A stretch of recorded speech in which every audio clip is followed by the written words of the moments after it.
할렐루야. 아멘. 삼부 예배 드리시는 모든 분들에게 말씀을 통해서 큰 은혜가 임하는 복이 있기를 주 예수님의 이름으로 축복합니다. 아멘.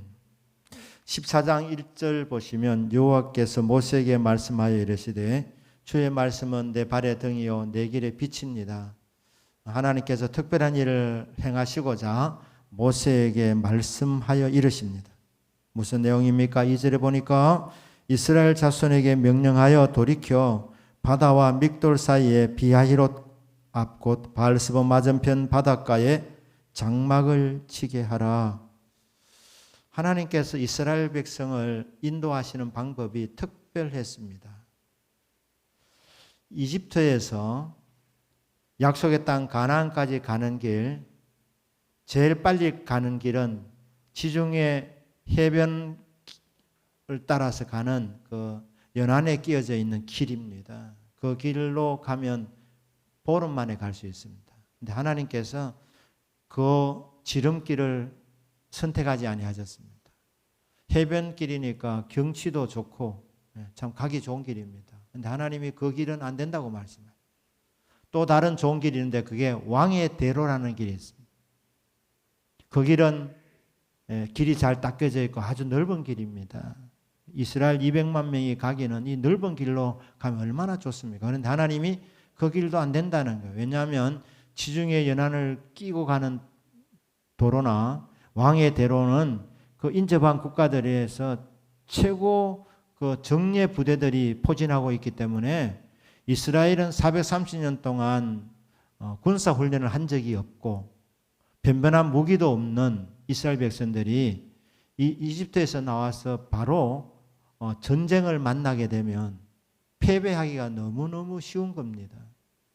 수많은 사람이 죽고 다치고 그런 과정에서 백성들의 마음이 흔들리고 차라리 이집트로 돌아가면 좋겠다.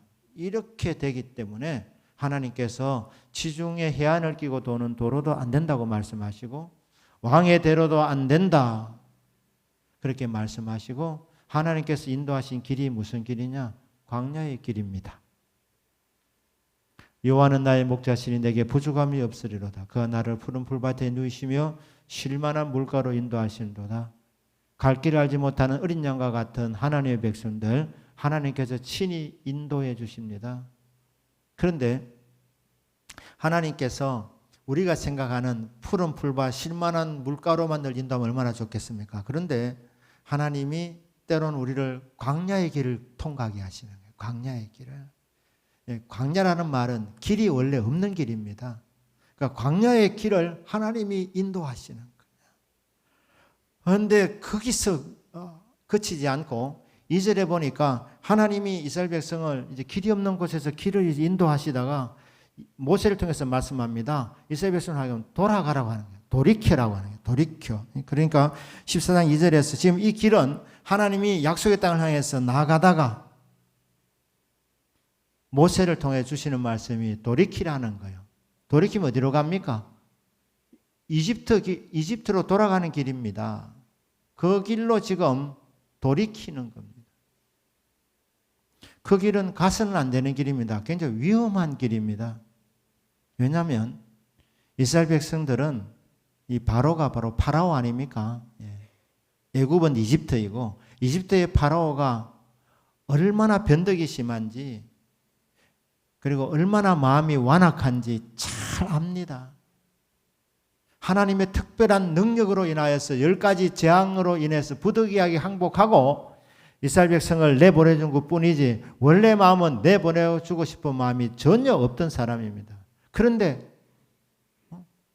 돌이켜서 지금 이집트 쪽으로 다시 돌아오게 되는 이거 알게 되면 이 파라오가 마음을 바꿔서 쫓아오면 낭패 아닙니까? 그런데 하나님께서 다 아신 하나님께서 돌이키라고 하는 게 돌이키라고 왔던 길을 다시 돌아가라고 이렇게 얘기하는 거예요. 돌이켜서 어디에 먼저 장막치게 하냐? 바다와 믹돌 사이에 비하히롯 앞 곧 바알스본 맞은편 바닷가에 장막치게 하냐? 쉽게 말해서 홍해 앞에 홍해 바다 앞에 어떠한 지역에 장막을 치게 한 것입니다. 그리고 그 다음 행선지는 말씀하지도 않고 일단 그곳에 장막을 치라고 하는 거예요. 가다가 돌이켜서 홍해바다 앞에 장막을 치라. 우리 성도님들이 목자이신 하나님 인도를 받아서 살아갈 때에 평탄한 길, 순탄한 길, 좋은 길만 걸어가면 얼마나 좋겠습니까? 근데 때로는 광야의 길을 지나갑니다. 때로는 목적지는 분명한 것 같은데 그 목적지로 바로 못 가고 돌아갈 때가 있습니다. 때로는 뒤로 이렇게 돌아갈 때가 있습니다. 왜 이렇게 하나님이 허락하십니까? 하나님이 실수하신 것 아닙니다. 하나님은 실수하지 아니하십니다. 이유는 알 수 없지만 하나님이 돌이키라고 지금 말씀하고 있습니다. 이런 일을 만날 때에 우리 이렇게 믿고 고백해야 됩니다. 하나님은 실수하지 아니하십니다. 내 머리로는 이해가 되지 않지만 하나님은 하나님의 명예를 걸고 나를 지금 최선의 길로 이끌어가고 계십니다. 그렇게 믿고 고백해야 되는 것입니다. 이해 안 되어도 우리 눈에 답이 보이지 아니해도 하나님은 실수하지 아니하시는 분이기 때문에 하나님께서 허락하시는 시련이다. 그렇게 우리는 믿어야 하는 것입니다. 홍해바다 앞에 장막을 치게 했습니다. 왜 이렇게 하시느냐? 3절 4절에 그 이유가 나와 있습니다. 파라오가 이스라엘 자손에 대하여 말하기를 그들이 그 땅에서 멀리 떠나 광야에 갇힌 바 되었다 하리라. 돌이켜서 홍해바다 앞에 장막을 쳤다는 이 소식을 듣게 되면 파라오가 오판을 하게 될 것이라는 겁니다. 이스라엘이 앞으로 가다가 돌이켰다고 그러면 둘 중에 하나 이유일 것이다. 하나는 그들 안에 내분이 일어났을 것이다. 내분이 일어나서 돌이켰구나. 앞으로 전진하다가 그 안에 돌아가자는 완강한 세력이 있어서 돌이키게 되었구나. 그렇게 생각한 것입니다. 아니면 이들이 진짜 길을 잃었구나. 갈 바를 알지 못하고 지금 방황하고 있구나. 그렇게 착각하게 만들었다는 거예요. 그 장막을 친 장소를 보고 파라오가 회심의 미소를 지으면서 마지못해서 이스라엘 백성을 떠나보냈는데 이제 저들은 도간에 던치구나. 앞에는 홍해바다. 수영 선수, 뛰어난 선수라면 뭐 건너갈 수 있을지 모르겠습니다. 그러나 200만 명이 그렇게 건너갈 수는 불가능한 일입니다. 뒤에서 쫓아가면 앞에는 홍해바다가 가로막혀 있으니까 이거는 진퇴양난인 겁니다. 그러니까 우리가 쫓아가기만 하면 저들은 우리 밥이 되겠구나. 그렇게 착각하게 하나님 만드신다는 거예요. 오판하게 만드신다는 거예요. 그러니까 3절에서 바로로 하여금 내가 착각하게 만들 것이다. 내분이 일어났구나. 길을 잃었구나. 그래서 그들이 선택한 곳이 저게 사지 죽음의 땅이구나. 때로 살다 보면 하나님의 백성도 여기 있으면 내가 이제 죽겠구나. 여기서 내가 끝나는구나. 주저앉는구나. 그렇게 생각이 되는 그런 장소에 있을 때가 있습니다. 하나님의 백성인데 하나님께서 기도하여 눈물 뿌리며 그렇게 준비해서 얻게 된 직장이라 그러면 순탄해야 되는데 그곳에 만나는 사람들이 다 좋은 사람들 뿐이면 얼마나 좋겠습니까? 그런데 응답받고 갔다고 생각했던 그 직장에서 힘든 사람을 만나는 것. 사사건건 힘들게 하는 그런 상사를 만나는 것. 하나님 왜 이러십니까? 이런 의문이 들 정도로 내가 진짜 이곳에 잘 왔습니까? 그런 정말 싫은 장소에 거할 때가 있습니다. 위험한 장소에 갈 때가 있습니다. 위태로운 곳에 머물 때가 있다는 것입니다. 그런데 이렇게 허락하신 이유는 하나님께서 왜 너를 건드리게 하느냐, 만만하게 보고 이렇게 건드리게 되는, 오판하게 한다는 거예요. 착각하게 만든다는 거예요. 왜 그렇게 하느냐? 4절에 하나님의 의도가 나와 있습니다. 내가 파라오의 마음을 완악하게 한즉 파라오가 그들의 뒤를 따르리니 내가 그와 그의 온 군대로 말미암아 영광을 얻어. 하나님이 허락하시는 이유는 이 일로 인하여 하나님께서 영광을 받으시기 위함이라는 거예요. 지금은 눈에 보이지 않고 지금은 이해가 되지 않지만 하나님이 왜 이런 내가 오지 않아야 할 곳, 이 위험한 곳, 이 살벌한 곳, 정말 싫은 이곳에 왜 하나님이 오게 하셨느냐?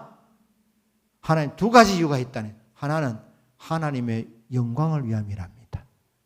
하나님께서 영광 받으시고자 홍해바다 그곳에 장막을 치게 하셨다는 거예요. 두 번째 목적이 뭡니까? 이로 말미암아 애굽 사람들이 나를 여호와인 줄 알게 하고자, 이 불신자들까지도, 이스라엘 백성은 물론이고 하나님 안 믿는 이집트 사람들까지도 내가 여호와인 줄 알게 하도록, 이런 목적을 두고 우리 하나님께서 허락하시는 시련이라고 말씀합니다.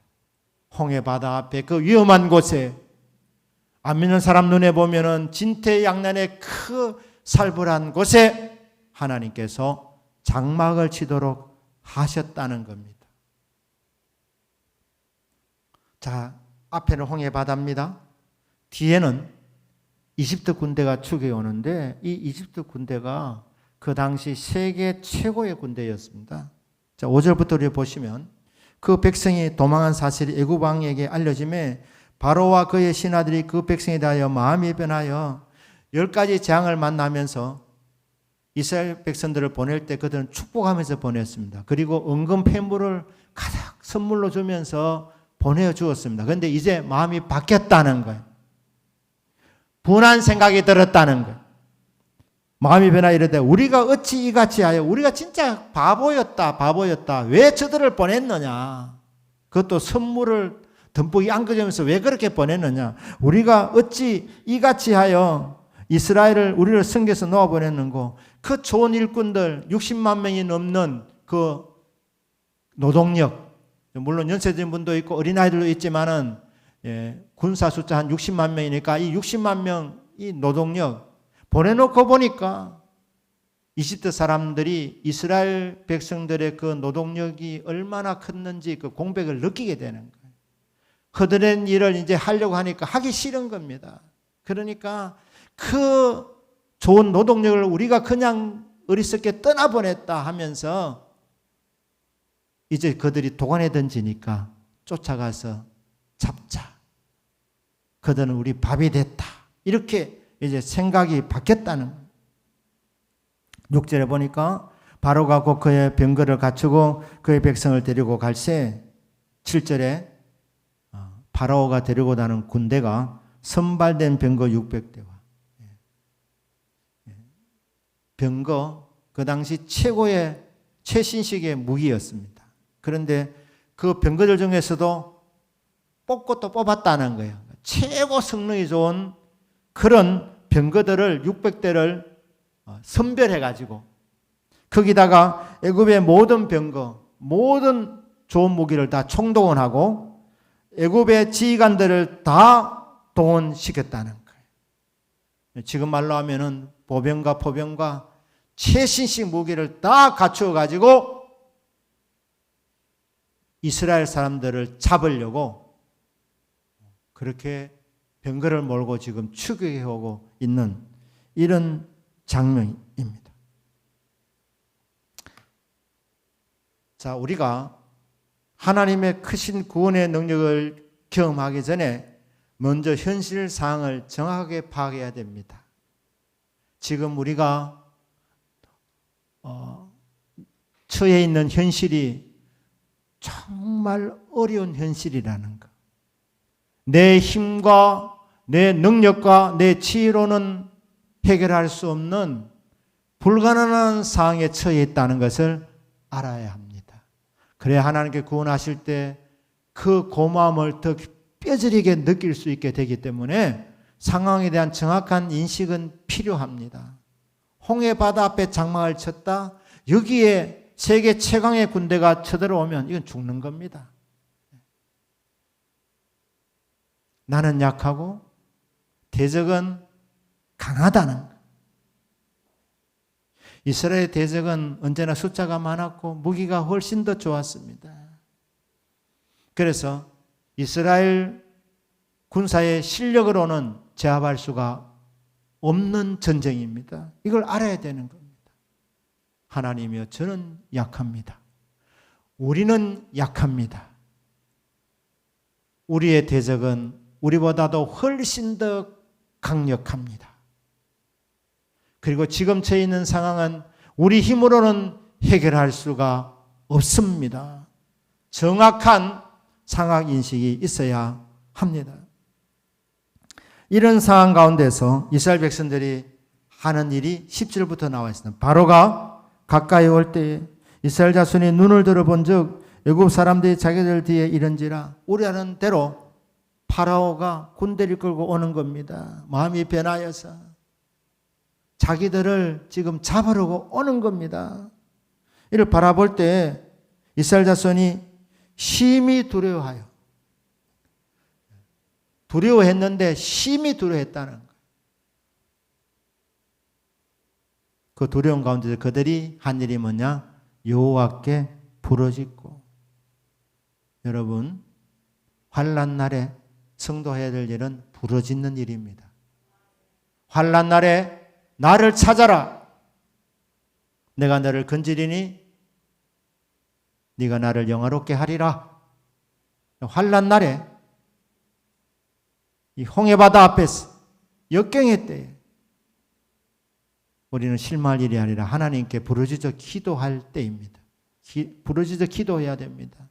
하나님, 여기까지 오는 동안 산전수전 다 겪었는데 또 홍해바다를 경험해야 됩니까? 하나님, 도대체 저에게 왜 이러십니까? 이렇게 묻지도 마시고 따지지도 마시고, 여러분 해야 될 일은 그런 상황 가운데서 실망할 일이 아니라 하나님께 부르짖어 기도할 때입니다. 부르짖었다는 거, 부르짖었다는 거. 살려달라고.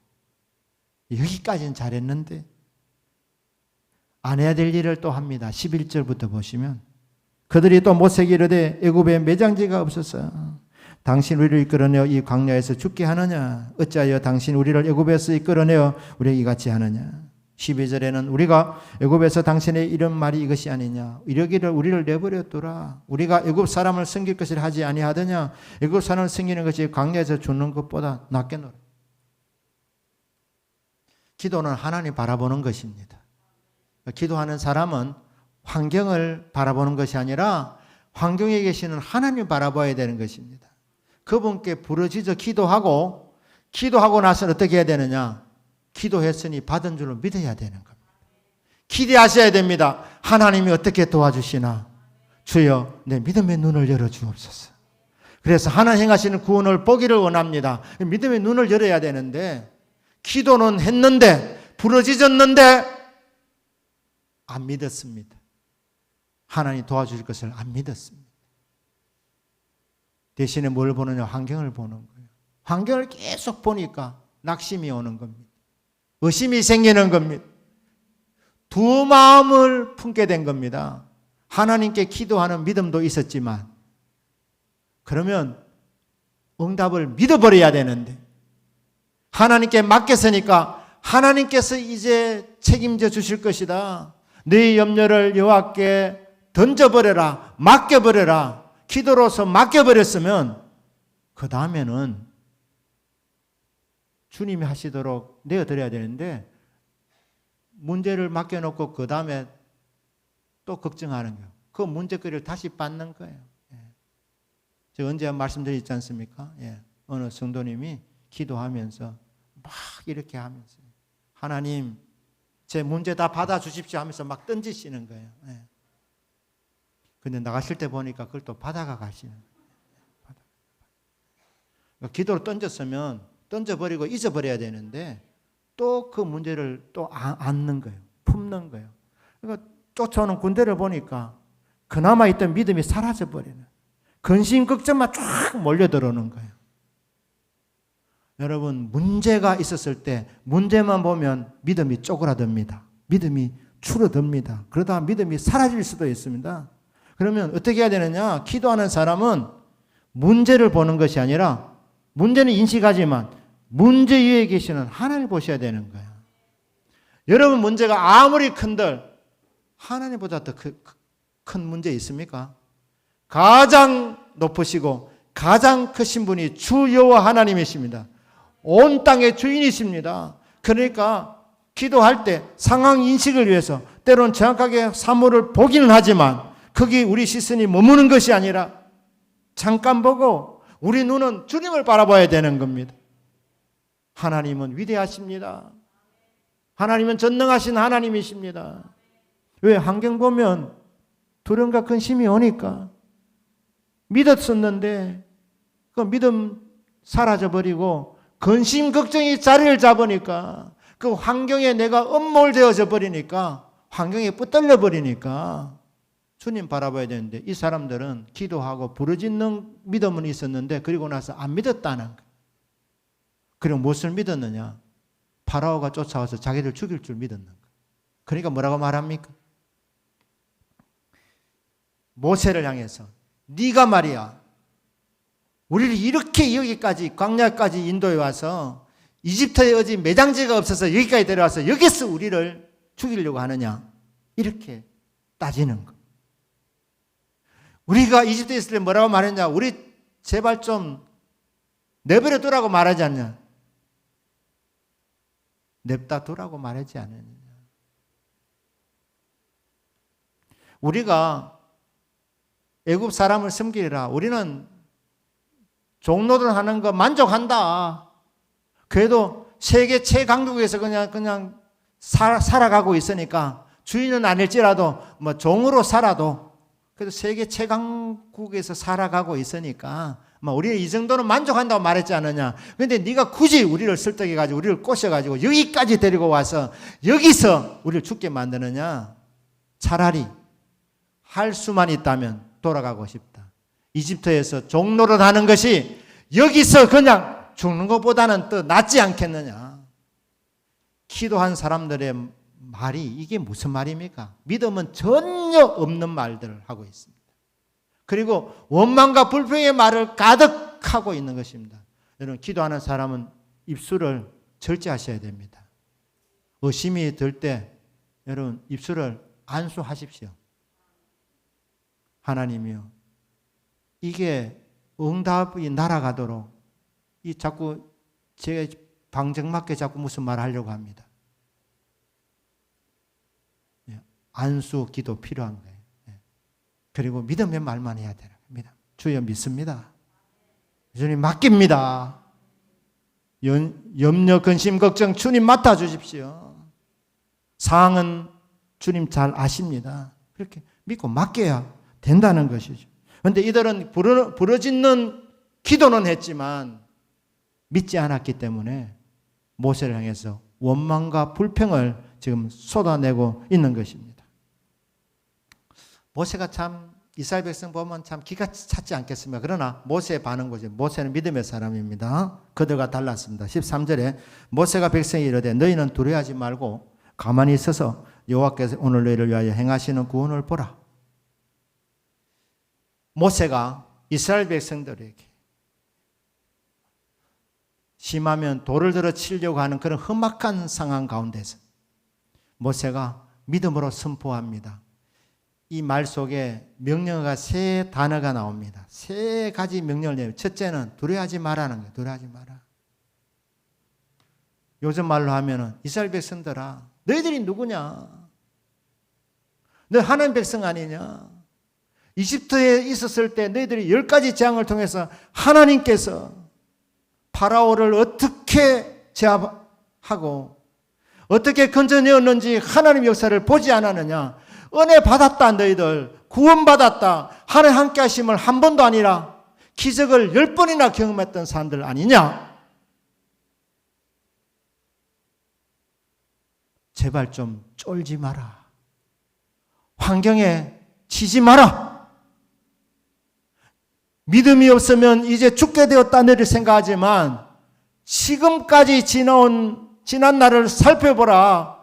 하나님께서 크신 능력의 팔로 여기까지 인도했지 않느냐. 은혜 받은 너희들이 왜 또 은혜 못 받은 사람처럼 이 일 앞에서 두려워 떠느냐. 너희들 안 죽는다. 걱정하지 마라. 두려워하지 마라.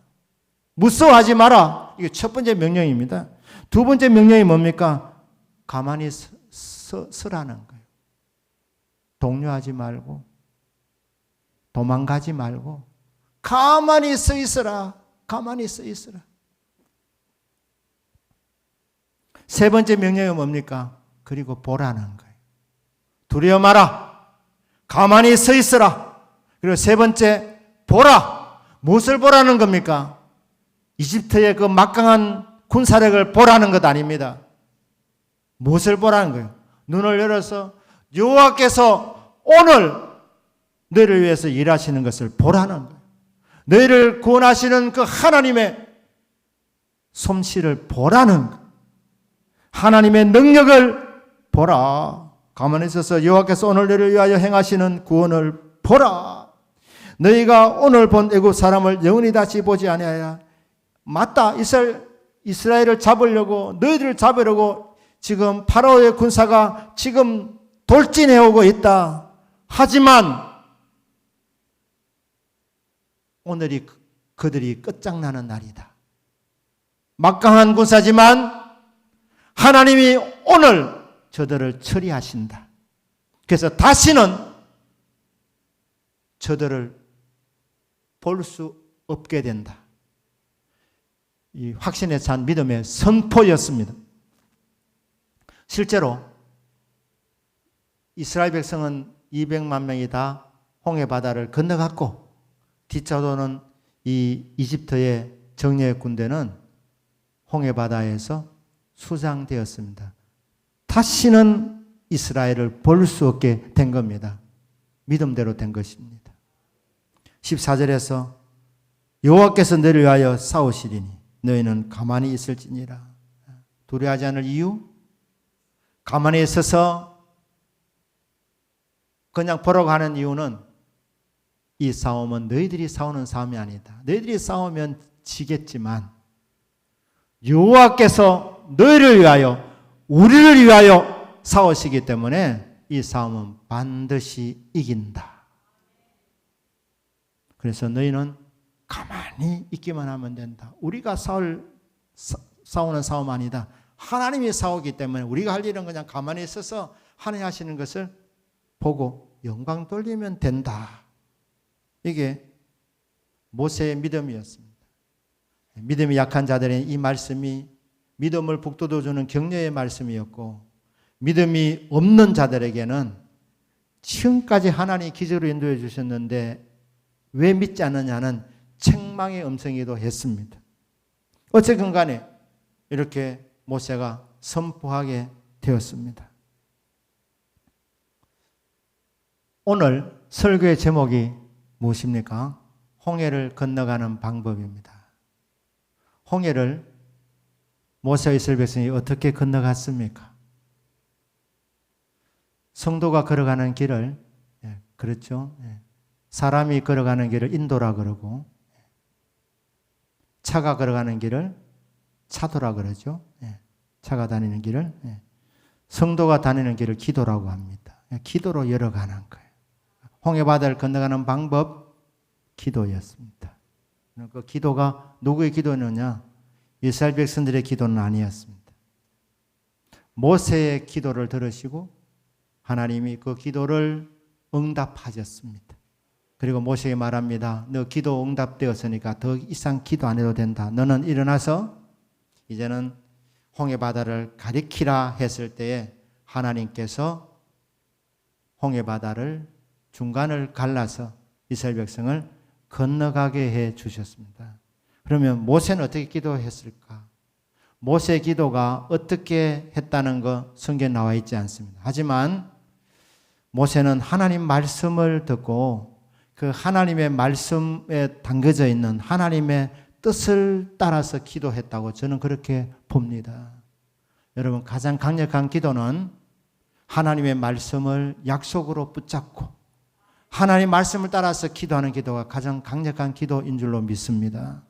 그러면 하나님께서 하신 말씀 통해서 하나님이 원하시는 이 일을 행하시는 하나님의 의도가 나와 있다고 말씀드렸습니다.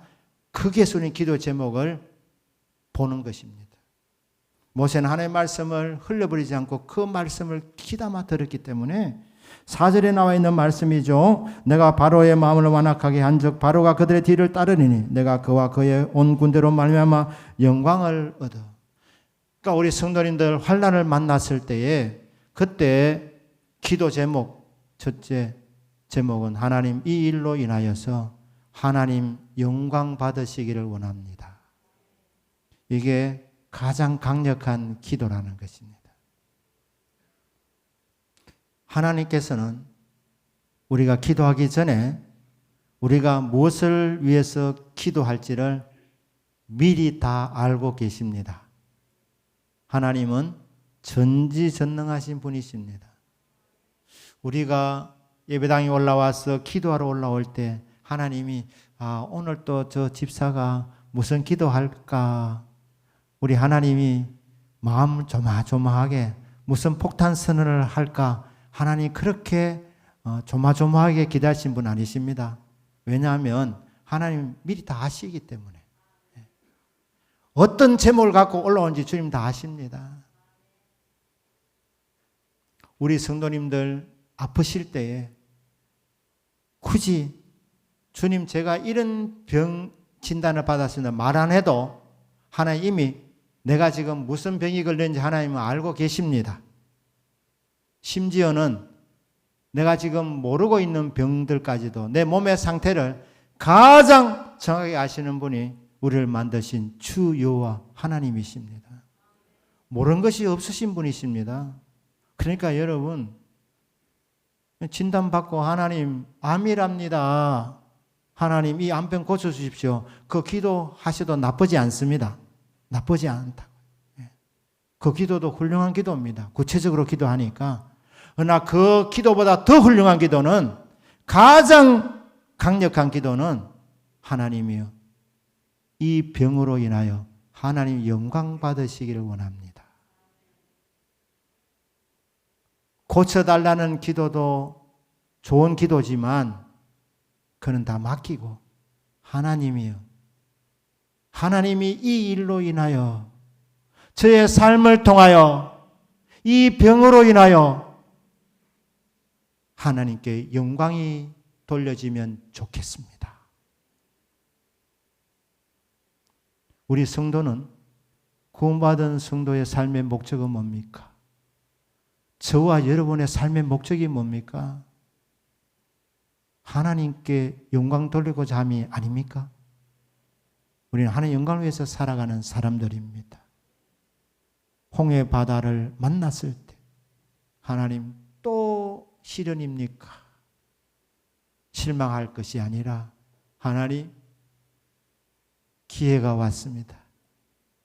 이 시련을 통하여 하나님이 영광 받으시기를 하나님의 영광이 드러나기를 원합니다. 그러니까 모세는 하나님께서 하신 말씀을 중심으로 하나님 하시고자 하는 일을 하나님의 그 뜻을 중심으로 기도했다고 보는 겁니다. 그러니까 하나님이여 이 파라오와 이 이집트 군대를 통하여서 하나님이 영광 받으시기를 원합니다. 우리의 크고 작은 기도의 제목을 갖고 나올 때에 우리가 말하지 않아도 표현하지 않아도 이미 기도 제목을 다 아시는데 그 제목을 구체적으로 표현해도 괜찮지만 가장 훌륭한 기도는 하나님이요, 제가 겪고 있는 이 일을 통하여 하나님께 영광이 돌려지기를 원합니다. 하나님 영광 받아 주시옵소서. 하나님 꼼짝 못하는 기도. 두 번째 기도 제목이 뭡니까? 애굽 사람들이 나를 여호와인 줄 알게 하옵소서. 이 일을 통하여 이스라엘 백성들뿐 아니라 불신자들까지 이 일을 아는 모든 사람들이 여호와가 여호와 하나님인 줄 알게 하여 주시옵소서. 이 기도대로 말입니다. 홍해 바다가 갈라지면서 이스라엘 백성이 건너갑니다. 건너가고 뒤따르던 이집트의 그 군인들은 다 물에서 몰살을 당합니다. 그때 이스라엘 백성도 여호와가 여호와 하나님인 줄 알게 되고 이집트에 수장되는 사람들뿐 아니라 소식을 들은 이집트의 모든 사람들이 여호와 하나님이 진짜 하나님인 걸 알게 되고 저 멀리 약속의 땅 가나안 땅에 여리고 성의 한 주막집에 있던 기생 라합이라는 사람이 그 술집에 왔던 사람들의 말을 통하여서 이 홍해가 갈라지는 사건을 듣게 되면서 알게 됩니다. 이스라엘의 하나님 여호와라는 하나님이 상천하지에 유일하신 진짜 하나님이구나. 하나님 하시는 일 그대로 이 일을 통해서 불신자들까지 세상 모든 사람들이 다 나를 여호와인 줄 알게 되리라. 하나님의 그 의도대로 기생 라합이 알게 되고 구원받게 되지 않습니까?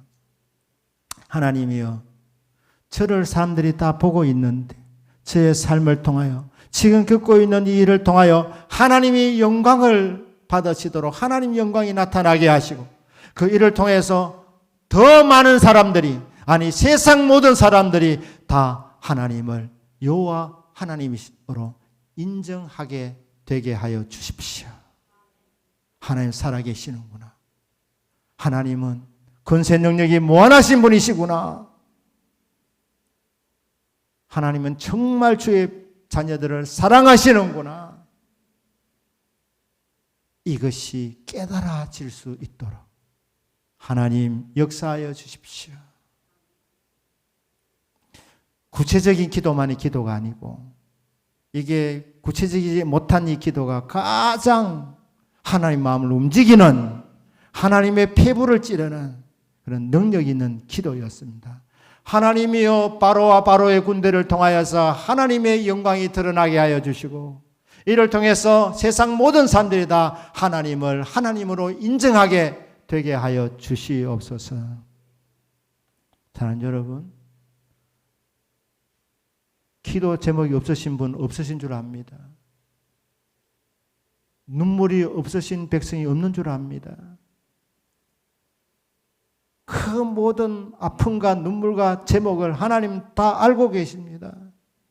저와 여러분 어떻게 기도하면 좋겠습니까? 오늘 두 가지 기도입니다. 하나님 다 아시는데 하나님 이 일을 통해서 하나님 홀로 영광 받아 주옵소서. 그리고 이 일을 아는 자들이 하나님을 하나님으로 인정케 되게 하여 주시옵소서. 그렇게 기도하는 저와 여러분의 믿음이 되기를 주 예수님의 이름으로 축복합니다. 아멘. 기도하겠습니다.